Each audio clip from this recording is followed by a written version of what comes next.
Hi, welcome to the new video. Here is the one of the interview which was AI round. So recently I attended one of the interview which as a process of interview they conducted screening round which is with the help of AI. So there is a kind of half an hour interview and it is kind of interaction interview. Okay, so how interviewer ask the questions based upon our response, right? So the AI is designed in such a way so that response will be captured and that will ask the follow-up questions like that. So as a part of that, these are the questions, some of the questions which has covered almost 10 to 11 questions are there. So I thought of sharing these questions. Why? Because I see some insightful questions among these, and you may also expect these kind of similar questions in your real interviews also. Okay, so without further ado, let's enter into the video. The first question was, which is regarding the self introduction. Okay, so in self introduction,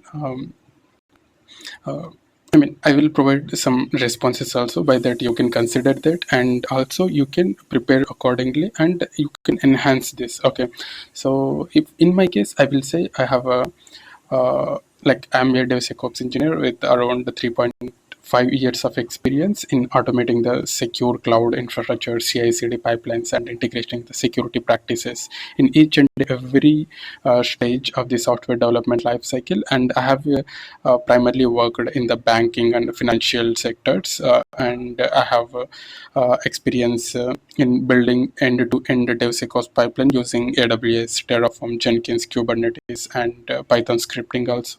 I'm also experienced with SAST, DAST, and SCA tools like Fortify, Zap, Trevi, Snake, and many tools. My focus has always been on building a scalable, secure, and compliant cloud environment while delivering while delivering the faster automation and operational efficiency. Okay, so that will be my introduction, and after that the follow-up question is that, so when preparing DevSecOps architecture for a banking domain, what key security and compliance considerations do you factor in, and in which AWS services do you have typically used?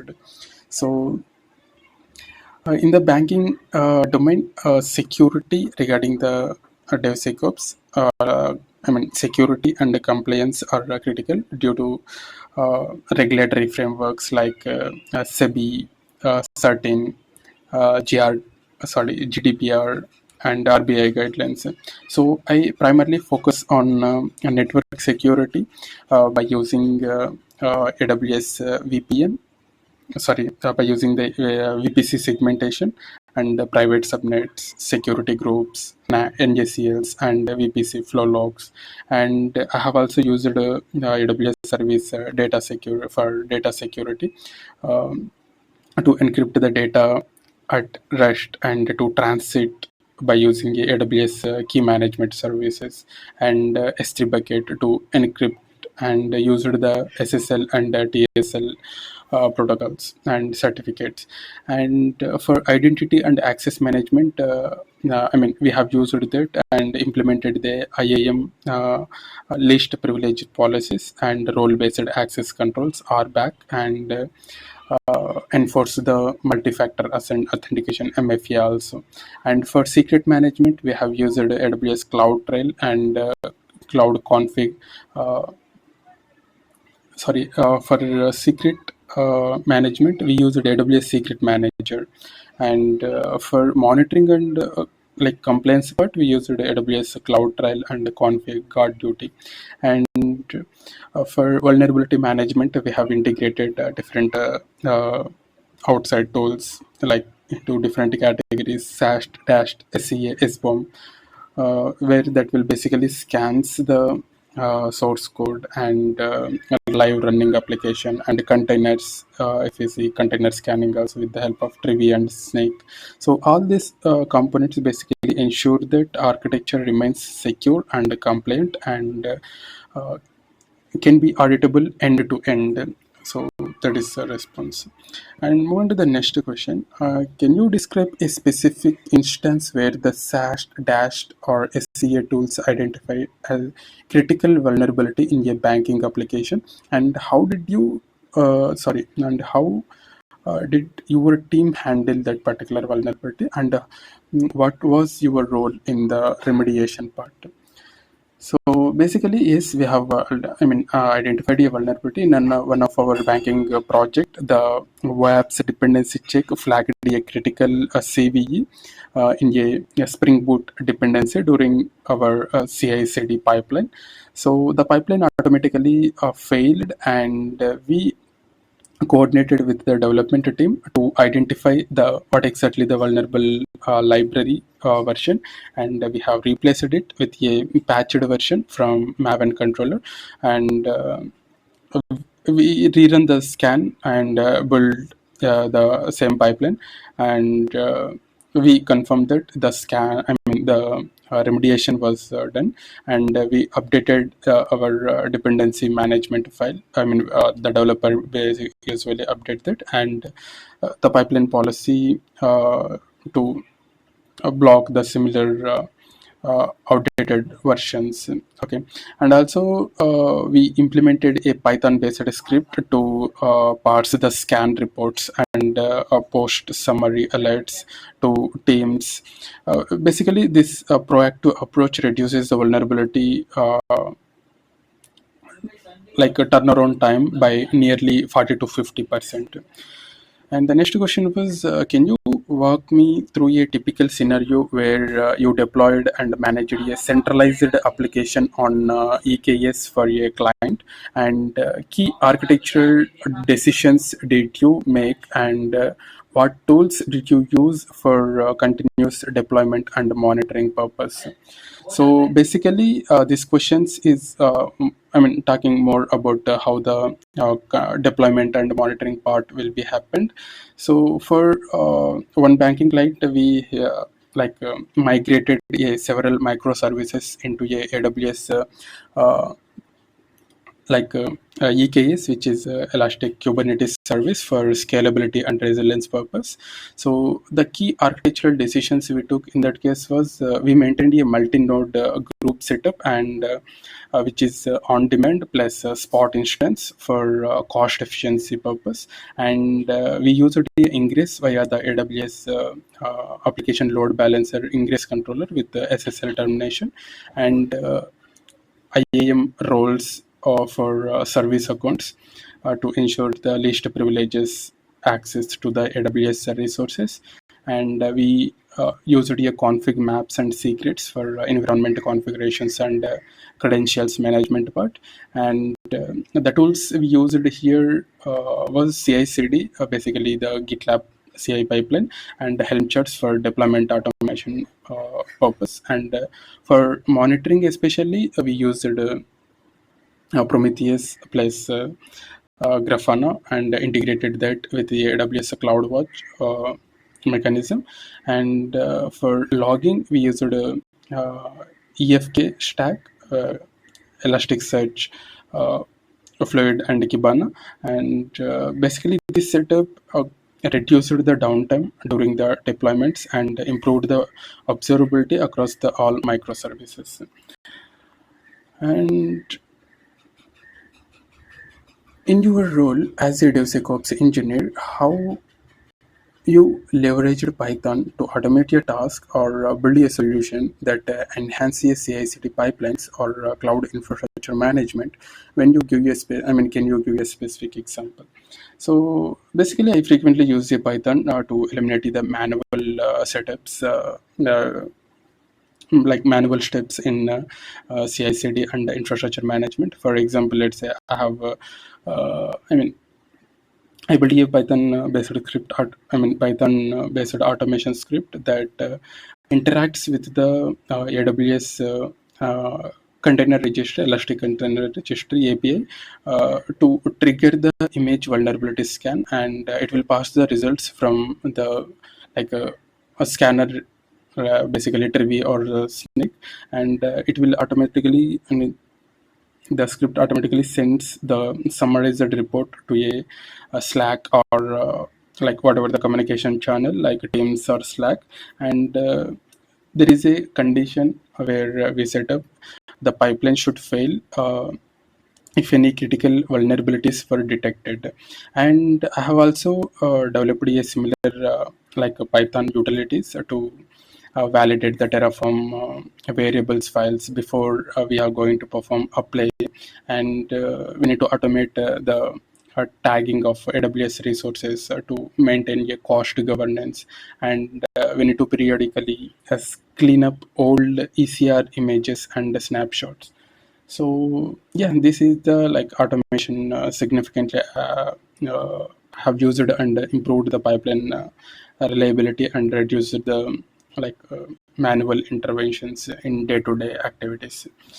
And the next question was when deploying your Python script for Elastic Container Registry image scanning, and what error handling and logging mechanisms did you implement to ensure reliability?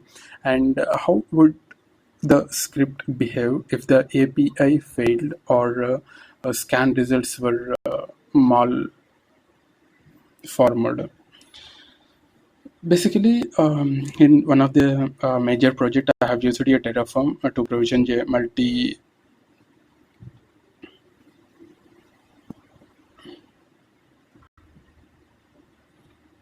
Yeah, basically, sorry. Yeah, basically, regarding the if we talk about reliability, which is very crucial. Uh, so, have you followed certain patterns where, for especially the error handling purpose, uh, we wrapped up API calls in try except blocks to catch the uh, like errors and network failures if anything is there. And also we have implemented retry logic with exponential backup. And we have checked for none or malformed data before parsing the scan results. And regarding the logging, where uh, logging mechanisms. If I talk, we have used a Python built-in logging modules with like levels of the information, uh, error warning or info level information. And each run will basically generate a summary in a JSON output format for audit purposes. And that logs were stored locally and also sent to a AWS cloud logs, uh, CloudWatch logs for centralized tracking and management purpose. So this is how the error handling and log mechanisms were implemented in the projects.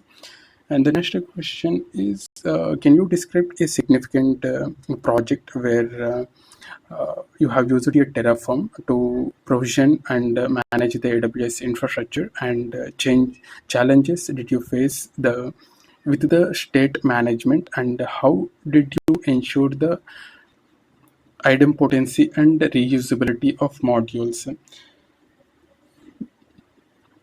Basically, in one of my project, I have used Terraform to provision a multi-environment AWS setup that including VPCs, subnets, EC2 instances, Elastic Kubernetes clusters, RDS, and IAM roles. Uh, so basically, the challenges, if I talk regarding the state management, uh, where multiple engineers working on the same infra cloud, that basically cause a state file logs and conflicts. So we solved this by storing a Terraform state file in an S3 backend with DynamoDB state logging mechanism.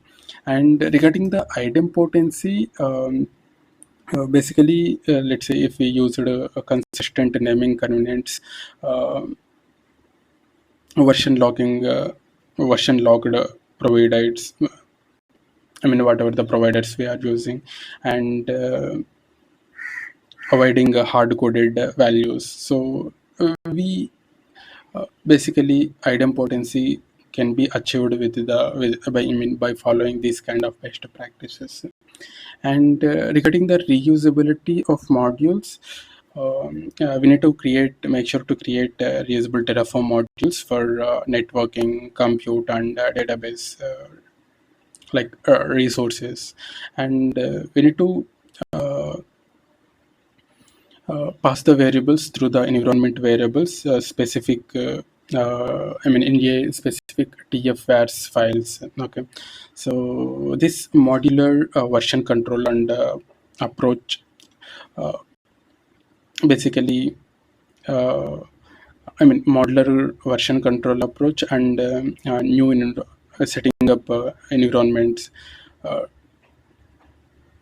is basically helps us to maintain idempotency and reliability and state management. Okay, and the next question was, can you go deeper into your specific challenges you have faced with the Terraform state management, and when collaborating with your team or handling a concurrent deployments, how did you ensure idempotency idempotency so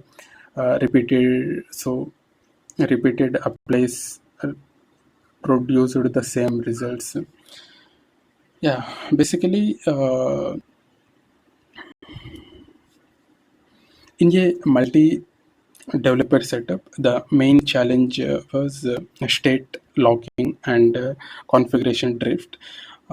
Sometimes two engineers would trigger the Terraform applies uh, simultaneously, and that will causes a state uh, already logged error or potential updates. So the solution for this was we have implemented DynamoDB state locking mechanism to prevent a concurrent modifications. So that is with respect to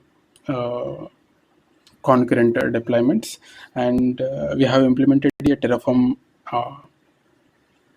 plan approvals in CI before we are going to proceed with the Terraform apply.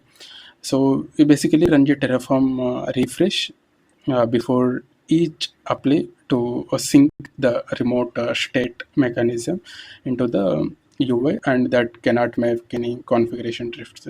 And also we regularly cleaned up the orphaned resources and stored versioned state files or some rollbacks. And for idempotency, we need to avoid using a random resource names, and we need to use what exactly the life cycle to whenever we are using a critical resources, and what is the pinned provider and modular versions, we need to specify them, and we need to validate that repeated applies results in no changes to ensure predictability. Like that we need to set up. So that is the solution in this particular case. And the next question was, can you describe a scenario where you have used Prometheus, Grafana, and ELK stack to proactively monitor a critical cloud application or troubleshoot a complex issue? How would you set up the monitoring? What metrics or logs did you focus on, and what insights did you gain? Basically, in uh, uh, for one high traffic API service, which is hosted on a EKS Elastic uh, Kubernetes service, we integrated the Prometheus plus Grafana um, and ELK stack like Prometheus, Grafana, and ELK stack for observability point of view. Basically, in Prometheus, it will collect the logs. I mean metrics, we can say, metrics and logs from Kubernetes nodes, pods, and some custom app endpoints like CPU, memory, HTTP response times, everything. And Grafana, what exactly it is was it basically used for visualize the latency and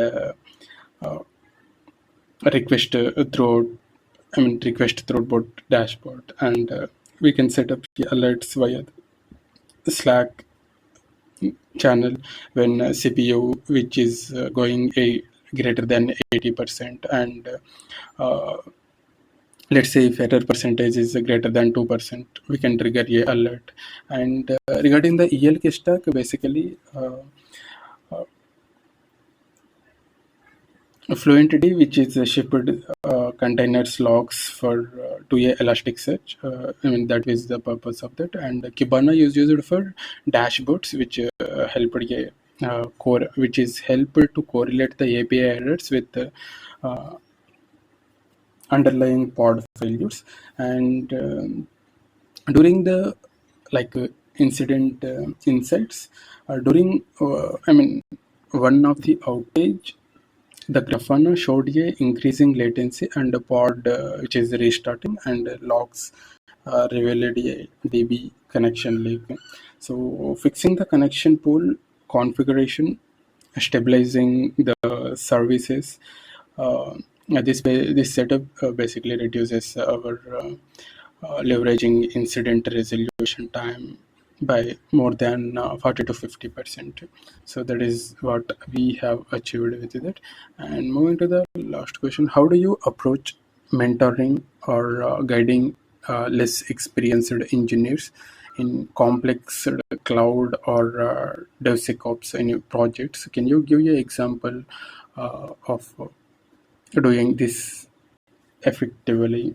So in this case, I follow a collaborative mentoring approach where by combining hands-on practicing and documentation, uh, I mean,